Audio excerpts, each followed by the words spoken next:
बिस्मिल्लाहिर्रहमानिर्रहीम। अस्सलाम वालेकुम students, welcome to my YouTube channel learn with Numan. आज की इस वीडियो के अंदर हम अपने फिजिक्स फर्स्ट ईयर का जो चैप्टर देख रहे थे, जो कि था हमारे पास वेव्स एंड वाइब्रेशन। ठीक है, उसका हम टॉपिक देखेंगे stationery waves in a stretch string. ठीक है, तो वीडियो स्टार्ट करने से पहले आप लोगों से गुजारिश है कि चैनल को लाजमी सब्सक्राइब करें और वीडियोस को अपने क्लास फेलोज तक जरूर शेयर किया करें। तो स्टूडेंट्स, ये जो टॉपिक है बड़ा सिंपल है। इसके अंदर हमने चीजें बतानी है। बेसिकली हम इसके अंदर एट द एंड वेव्स की फ्रीक्वेंसी को एक दूसरे से क्या करेंगे, रिलेट करेंगे। हम एक स्ट्रिंग को मुख्तलिफ पॉइंट से पकड़ के जैसे छोड़ते हैं ना, ऊपर थोड़ा सा ऊपर करके छोड़ दें तो उसके अंदर वेव्स पैदा होंगी। उन वेव्स की हम फ्रीक्वेंसी को एक दूसरे के साथ क्या करेंगे, रिलेट करेंगे। ठीक है, तो सबसे पहले हमने एक स्ट्रिंग फर्ज करनी है। कंसिडर स्ट्रिंग जिसकी जो लेंथ है वो L है, यूनिट लेंथ कह लें कि 1 मीटर कह लें, लेट्स सपोज। ठीक है, ये दोनों साइड से टाइड है, मतलब क्लैंप है। इसके डेफिनेटली जब कोई भी स्ट्रिंग खींची हो स्टूडेंट्स, तो उसके अंदर हमारे पास टेंशन होती है। इसके अंदर जो टेंशन है हमने उसको कहा F। ठीक है, टेंशन को हम क्या देते हैं, F। और रस्सी का जो पर यूनिट लेंथ मैस है वो है हमारे पास M। ठीक है, अच्छा इसके बाद स्टूडेंट्स हम पहले केस में कि हम स्ट्रिंग को प्लग करते हैं एट इट्स मिडल पॉइंट। ठीक है, प्लग करने का मतलब क्या है स्टूडेंट्स, कि अगर एक रोप है, ठीक है, ये इतनी लेंथ है, तो उसको सेंटर से पकड़ के थोड़ा सा ऊपर पकड़ के आप उसको छोड़ दें, इसको कहते हैं प्लग करना। ठीक है, तो पहले केस में हमने रोप को सेंटर से पकड़ा, ठीक है, यहां से, और इसको ऊपर करके फिर छोड़ दिया, तो फिर हमारे पास स्टूडेंट्स क्या होगा, वेव्स पैदा होगी। एक वेव इधर से इधर को ट्रेवल करेगी, दूसरी वेव इधर से इधर को ट्रेवल करेगी। यानी कि ऐसे पहले ये ऊपर जाएगी यहां से, फिर ये नीचे, फिर ऊपर, ये नीचे, ऐसे एक वेव इधर से जनरेट होकर इस तरफ को जाएगी और एक वेव इधर से जनरेट होकर हमारे पास अपोजिट साइड्स पे जाएगी। ठीक है, अब फिर हमने इसके अंदर जो अगली चीज बतानी होती है वो होती है लूप्स।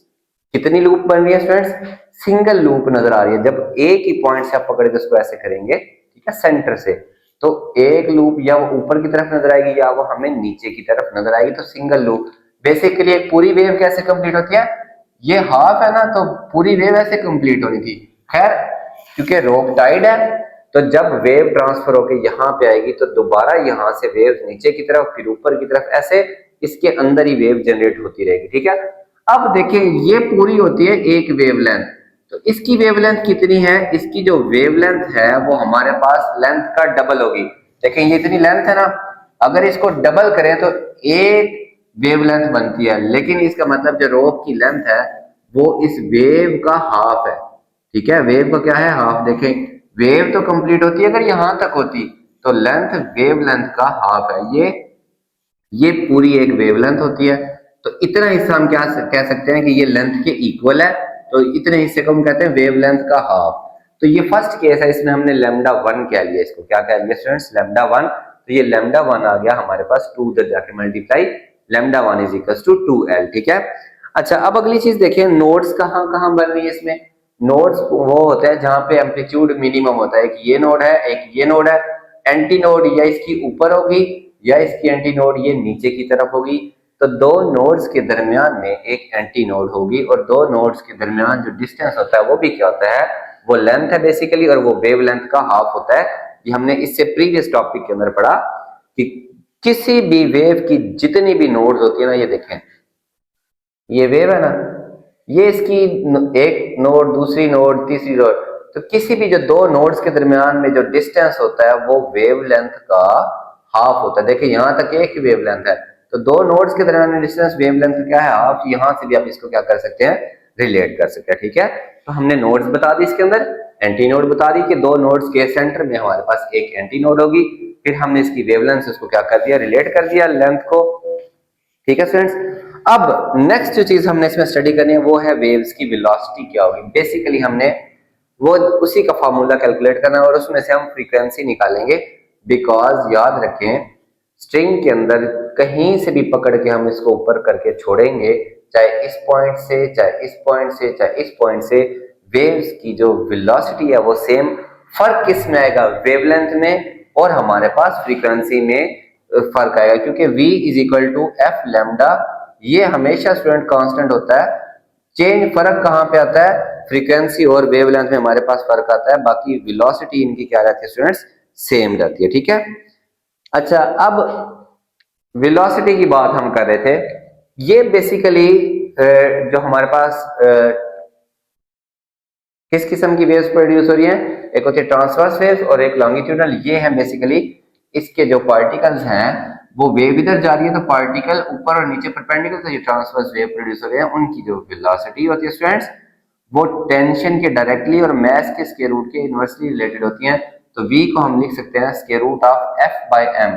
ये f फोर्स नहीं, ये टेंशन है। जो रस्सी जितनी ज्यादा खींची होगी, सोचे रस्सी बहुत ज्यादा टाइट है, टेंशन ज्यादा, तो जब टाइट चीज को हम ऐसे ऊपर करके खींचे वो बहुत स्पीड से क्या करेगी, वाइब्रेट करेगी, तो उसकी वेलोसिटी क्या होगी, ज्यादा। और अगर रस्सी बहुत भारी है तो उसने 4-5 के बाद रुक जाना, वो तो खैर एक अलग बात है ना कि उसकी डैम्प्ड ऑसिलेशन है, लेकिन उसकी वेलोसिटी क्या होगी, कम होगी। ठीक है, तो ये रिलेशन है हमारे पास v is equal to square root of f by m। f है हमारे पास टेंशन इन स्ट्रिंग, क्या है, टेंशन इन स्ट्रिंग। ठीक है, ये हमारे पास इसकी वेलोसिटी का रिलेशन है। अब हम इसको थोड़ा मॉडिफाई करते हैं, इसकी वैल्यू हम यूज करेंगे। हमारे पास रिलेशन होता है v is equal to f lambda. अब ये क्योंकि हमारे पास फर्स्ट केस है, हमने फ्रीक्वेंसी को f1 का और वेवलेंथ को लैम्डा 1 कहा। ठीक है, तो हम इसको रीअरेंज करते हैं। f1 ये लैम्डा 1 इस तरफ आके डिवाइड हो गया, f1 is equal to velocity over lambda 1। इसको v1 क्यों नहीं लिखा, क्योंकि जहां मर्जी से प्लग करें वेलोसिटी सेम रहेगी। ठीक है, ये लैम्डा 1 दूसरी साइड पे जाकर स्टूडेंट्स डिवाइड हुआ और लैम्डा 1 हमने ऊपर निकाला, वही किसके इक्वल है, 2l के इक्वल है। तो इस 2l को मैं बाहर लिख लेता हूं और ये मतलब इस वेलोसिटी से हटा के ऐसे कह लें आप 1/2l इंटू वेलोसिटी लिखा है इसको। ठीक है, फिर वेलोसिटी की value square root of f by m, ये मैंने यहाँ पे पुट कर दी। ये हमारे पास वेव्स की फ्रीक्वेंसी होगी जब हमारे पास हम उसको सेंटर से प्लग करेंगे। ठीक है, ये किसके इक्वल है, f1 is equal to 1/2l into f by m का स्क्वायर रूट। ठीक है, अब हम इसको बेसिकली रिजल्ट हम तब डिड्यूस करेंगे जब हम सेकंड पॉइंट से प्लग करेंगे, फिर थर्ड पॉइंट से, मुख्तलिफ पॉइंट से प्लग करने के बाद उनको रिलेट करके फिर हम इनकी फ्रीक्वेंसी और वेवलेंथ या वेलोसिटी के बारे में कुछ ना कुछ प्रिडिक्ट कर सकते हैं। ठीक है, नेक्स्ट केस देखते हैं इसमें। अच्छा, ये स्टूडेंट सारा मैं आप लोगों के सामने सॉल्व करने लगा हूं। ठीक है, when B case, when string is plucked at quarter length. Quarter length किसको कहते हैं स्टूडेंट्स, चौथा हिस्सा। ठीक है, कौन सा हिस्सा, चौथा हिस्सा। ठीक है, यानी कि ये हमारे पास रोप है, वही वाली रोप है। ठीक है, ये क्लैम्प हुई है यहां से, ये रोप है। ठीक है, ये इसका, ये करें तो दो हिस्से हो गए, यहां से करें तो ये कितने हिस्से हो गए, इसके 4 हिस्से। देखिए ना, 1 2 3 4, तो ये क्वार्टर लेंथ से हम इसको ऊपर करके ऐसे छोड़ेंगे। तो जब मैं यहां से इसको ऊपर करूंगा तो एक वेव ऐसे बनेगी और एक वेव इधर नीचे की तरफ इसकी स्टूडेंट्स बनेगी। ठीक है, तो और फिर ये ऊपर जाएगा ये वाला पॉइंट, एक बार जब हम खींचेंगे, जब छोड़ेंगे तो फिर मीन पे आएगा, मीन से ये दोबारा नीचे, तो दूसरी जब ये नीचे आएगा तो फिर ये ऐसे करके इसकी शेप हमें नजर आएगी। तो क्या नजर आ रहा है इसके अंदर, 2 लूप्स। ठीक है, और ये पूरी एक वेव बन रही है एक किस्म की हमारे पास। ठीक है, ये क्या है, पूरी एक वेव लेंथ पूरी बन रही है। तो अब लेंथ, ये रस्सी की लंबाई है, वो वेव की लेंथ के बराबर है और इसको हम कहेंगे लैम्डा 2। क्या कहेंगे, लैम्डा 2। और इसकी फ्रीक्वेंसी को भी हम कहेंगे स्टूडेंट्स f2 कहेंगे। ठीक है, अब सीन तो वही है ना हमारे पास, इसकी भी जो वेलोसिटी है वो किसके इक्वल होगी, f बाय m के इक्वल होगी, लेकिन हमारे पास ये जो v है वो किसके इक्वल होगा, f2 लैम्डा 2। ठीक है, अब यहां से हमारे पास फ्रीक्वेंसी आएगी ये f2, ये लैम्डा 2 इधर आके डिवाइड, ओके, और लैम्डा 2 तो स्टूडेंट्स हमारे पास किसके इक्वल है, ये अभी लैम्डा 2 लेंथ के इक्वल है। ठीक है, अब हम इसको कैसे इससे रिलेट कर सकते हैं, उसके नीचे तो 2 है। देखे ना, ये f1 जो है हमारे पास, ये f1 किसके इक्वल है, v/2l है। क्या है, v/2l। तो अगर मैंने f2 को इससे रिलेट करना है तो लेंथ के साथ क्या होना चाहिए, 2 होना चाहिए। तो मैं ऐसा करता हूं, 2 से मल्टीप्लाई डिवाइड भी कर देता हूं, 2 से बाहर मल्टीप्लाई भी कर देता हूं, ये मैंने खुद से किया। तो ये f2, ये 2 बाहर रहेगा। ये चीज, ये किसकी फ्रीक्वेंसी है, ये जब हमने सेंटर से प्लग किया था, f1 के इक्वल है। ठीक है, यानी कि अगर हम क्वार्टर लेंथ से प्लग करें तो इसकी फ्रीक्वेंसी डबल हो गई पहले वाली फ्रीक्वेंसी की। क्यों स्टूडेंट्स, देखें, उसकी उतने ही टाइम में आधी वेव बन रही थी, इसकी एक पूरी वेव गुजर रही है उसी टाइम में, तो इसकी फ्रीक्वेंसी क्या हो गई, पहले की निस्बत डबल हो गई। लेकिन इसमें अगर आप नोड्स देखें तो उसमें थी 2 नोड्स, इसमें है 3 नोड्स, 1 2 3। वो पॉइंट जहां पे एम्पलीट्यूड मिनिमम होता है वो कहलाते हैं नोड्स, ठीक है। अच्छा, और एंटी नोड्स इसमें कितने हैं, इसके अंदर हमारे पास 2 एंटी नोड्स हैं। एक ये एंटी नोड जहां पे मैक्सिमम एम्पलीट्यूड होता है, ये एंटी नोड है, ये भी एंटी नोड है, ये भी नोड है, ये नोडल पॉइंट्स हैं, ठीक है। तो इसके अंदर 3 नोड्स हैं और 2 एंटी नोड्स हैं। जब हमने उसको सेंटर से प्लग किया था तो हमारे पास 2 नोड और एक एंटी नोड थी। इसका मतलब फ्रेंड्स, अगर हमारे पास F3 होगा वो 3F1 के क्या होगा, इक्वल होगा।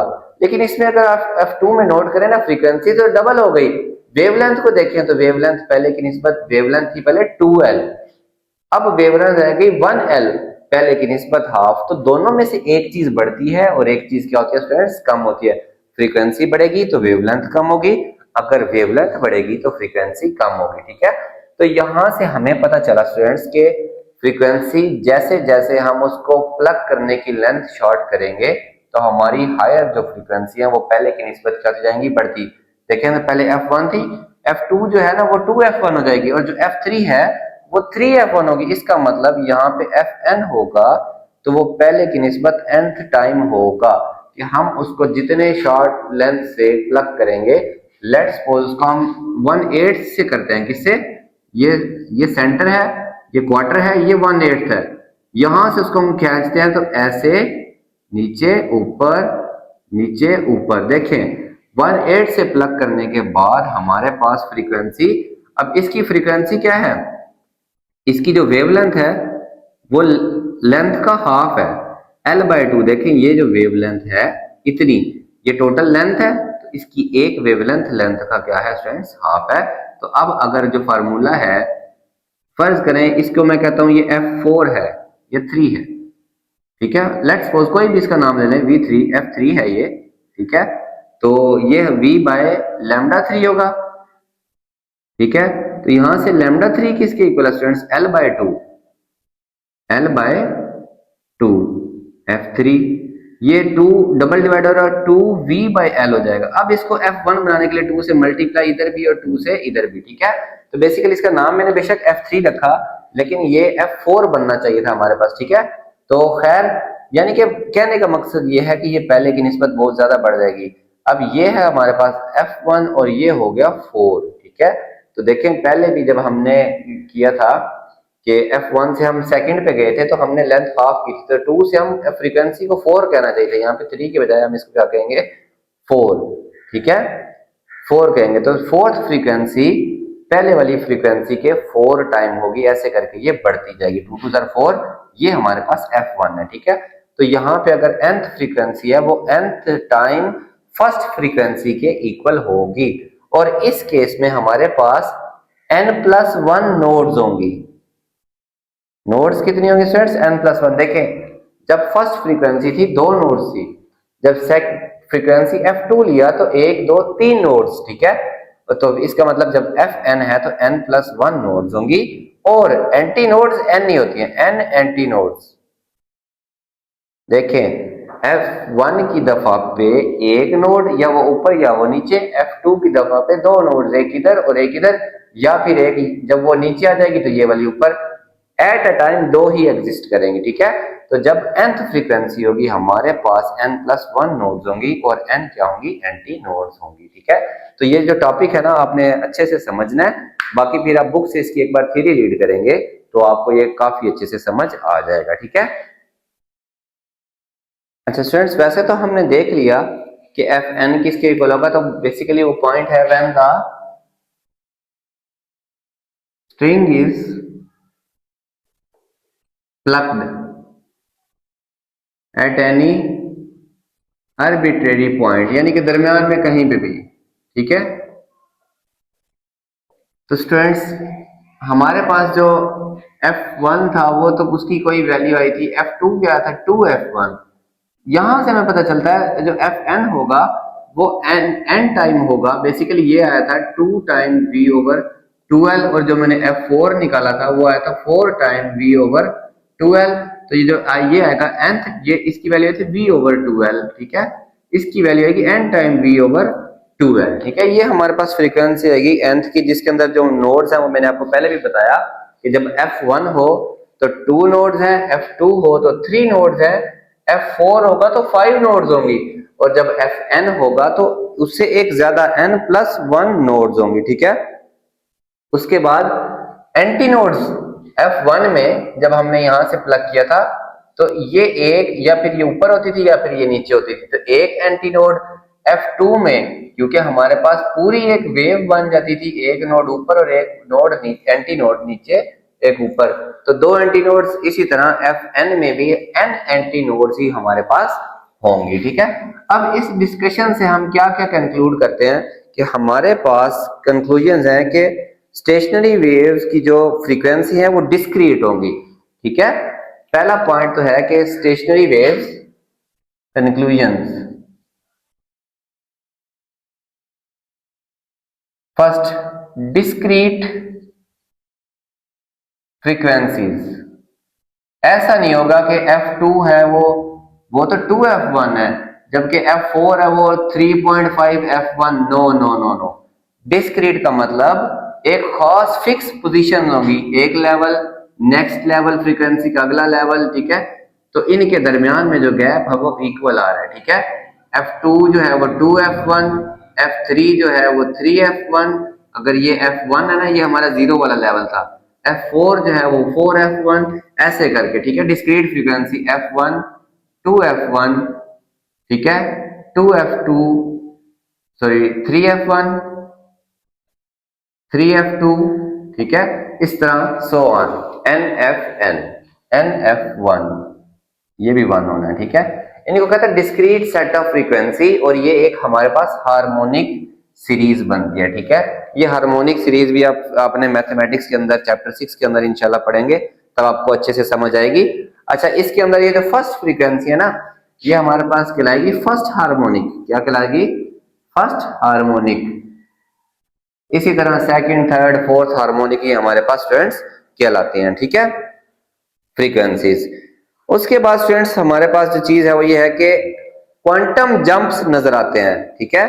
जब बड़ी फ्रीक्वेंसीज में रेजोनेंस होगी तो हमारे पास क्वांटम जंप्स होंगे। फॉर एग्जांपल कि अगर हमने फ्रीक्वेंसी चेंज करनी है, हम F1 पे कोई साउंड प्रोड्यूस कर रहे थे, कुछ भी, कोई भी किसी भी तरह की वेव, तो अगर हमने उससे ऊपर जाना है तो क्वांटाइज्ड होगा, फिक्स। हम F2 पे जा सकते हैं, F2 और F1 के दरमियान में नहीं रह सकते। इसका क्या मतलब है कि जब हमने रस्सी को यहां से प्लग किया तो अगली बार हम यहां से प्लग करेंगे तो वेव्स प्रोड्यूस होंगी, उसके दरमियान में कहीं पे हमारे से वेव्स प्रोड्यूस नहीं होंगी, वो फौरन बेंड होके वेव्स क्या हो जाएंगी, खत्म हो जाएंगी। तो ये फ्रीक्वेंसी भी क्या है, क्वांटाइज्ड। क्वांटाइज्ड चीज ऐसी होती है जैसे हमारे पास जो प्लैंक्स क्वांटम थ्योरी थी ना, वो कहती थी कि लाइट डिस्क्रीट पैकेट्स की फॉर्म में हम तक आ रही है, जिनको क्वांटा कहते हैं, ठीक है। लाइट के जो पैकेट्स होते हैं उन्हें क्या कहते हैं, क्वांटा। तो वहीं से ये वर्ड आया था क्वांटाइज्ड, के एक या तो ये फ्रीक्वेंसी होगी, अगर हमने चेंज करनी है तो ये होगी, ठीक है, ये भी हो सकती है। इन दोनों के दरमियान में फ्रीक्वेंसी हमारे पास स्टूडेंट्स नहीं होती, हमारे पास क्वांटाइज्ड फ्रीक्वेंसीज होंगी, ठीक है। यानी कि हमारे पास जो फ्रीक्वेंसी है, कोई भी फ्रीक्वेंसी, वो 1 2 3 मल्टीपल होगी ऑफ फर्स्ट फ्रीक्वेंसी। हमारी जो पहली फ्रीक्वेंसी होगी उसका इंटीग्रल मल्टीपल क्या होगी, इंटीग्रल मल्टीपल, ठीक है। ये पॉइंट्स आपकी बुक में बड़ी डिटेल में लिखे हुए हैं, लेकिन ये रट्टे वाले पॉइंट्स हैं, समझ आ जाए तो फिर आप खुद से इनको लिख सकते हैं बोर्ड पे, इनको ऐसा मुझे लिखने की जरूरत नहीं है, ठीक है। तो फ्रीक्वेंसी चेंज किस सूरत में हो सकती है? हमने फ्रीक्वेंसी का फार्मूला पढ़ा था 1/2L F1 का, यही था ना, 1/2L F बाई एम। तो ये डिपेंड करती है उसकी टेंशन पे, उसकी मास पर यूनिट लेंथ पे, इसके अलावा रोप की लेंथ। तो इन चीजों से हम अपनी जो वेव्स प्रोड्यूस हो रही हैं उनकी फ्रीक्वेंसी को क्या कर सकते हैं स्टूडेंट्स, मालूम कर सकते हैं, ठीक है। अब नेक्स्ट आगे बड़े मजे का लास्ट स्टेप कि जी म्यूजिशियंस क्या करते हैं, ठीक है, चेंज फ्रीक्वेंसी। तो फ्रीक्वेंसी कैसे चेंज कर सकते हैं, ठीक है। म्यूजिशियंस फ्रीक्वेंसी चेंज करते हैं, याद है वो जो गिटार वाले हैं वो पकड़ के पहले उसको टाइट करते हैं, टैग्स कहते हैं उनको आई थिंक, ठीक है। तो वो उर्दू में कहना तो पेच वो टाइट करते हैं, ठीक है। वो जो वो टाइट करते हैं तो बेसिकली इसकी टेंशन को ज्यादा खींच के थोड़ा सा लंबा कर देते हैं। जब यही वाली रस्सी इतनी खींचेगी तो इसकी टेंशन क्या हो जाएगी स्टूडेंट्स, बढ़ जाएगी। टेंशन बढ़ेगी तो उसकी फ्रीक्वेंसी बढ़ेगी, फ्रीक्वेंसी बढ़ेगी तो अलग तरह की साउंड प्रोड्यूस होगी। फिर उसके बाद आप भी गिटार बजाते हैं, मैं भी, हमसे नहीं बजेगा। जिसको बजाना था, बजाने का क्या मतलब है कि देखिए ना, एक खास जगह पे प्लग करने से एक खास फ्रीक्वेंसी पैदा हो रही है, वरना वो फ्रीक्वेंसी क्या हो जाती है, खत्म हो जाती है। तो उसकी लेंथ को भी कहाँ से प्लग करना है, वो जो गिटार कैसे पकड़ के प्लग करते हैं बेसिकली, ये अगर गिटार फर्ज करें मेरे हाथ में है तो मुख्तलिफ लेंथ से वो उसको प्लग करते हैं, और वो जो उसको टाइट करते हैं बेसिकली वो टाइट करके उसकी टेंशन खत्म करते हैं। और फ्रीक्वेंसी को जब मुख्तलिफ लेंथ से प्लग करते हैं तो हमारे पास मुख्तलिफ तरह के फ्रीक्वेंसीज की मुख्तलिफ लेवल की साउंड हमें एक ही गिटार से क्या होती हैं, सुनाई देती हैं, ठीक है। अब उसके अंदर जब मुख्तलिफ तारें लगी होती हैं, ठीक है, एक तो मकसद ये भी हो सकता है ना कि एक ही तरह की अगर 5 तारे हैं तो पांचों तारों से सेम फ्रीक्वेंसी की साउंड रेजोनेंस हो जाएगी, ठीक है।